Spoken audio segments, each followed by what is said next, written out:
So today we'll do the treble crochet, and in order to do this treble crochet we have to start skipping 4 chains, okay?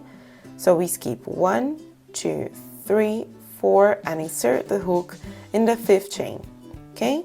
We yarn over twice in our crochet hook and insert it in the 5th chain. Pull it through.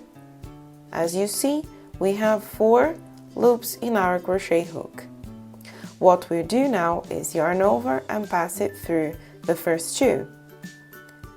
Yarn over again and pass it through 2 loops, and we still have 2 loops remaining here.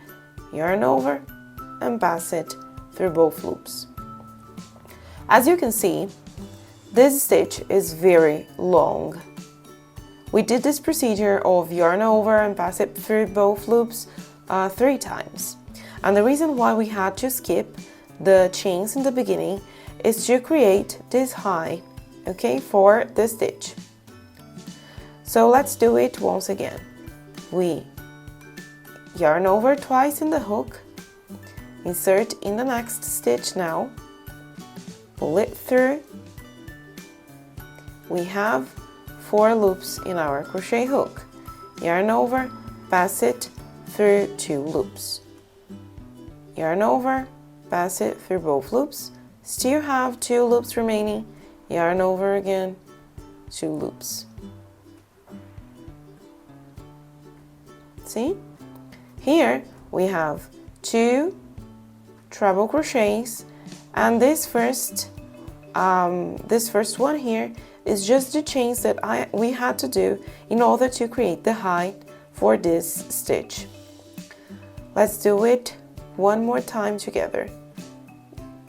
Yarn over twice, so you have like 3 loops here in the crochet hook.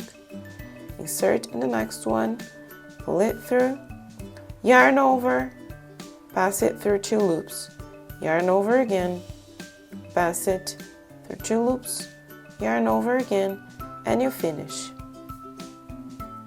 And here is our treble crochet.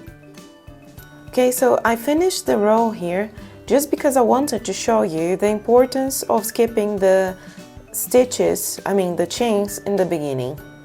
You see? Because now we have this row in the same height from the first to the last stitch.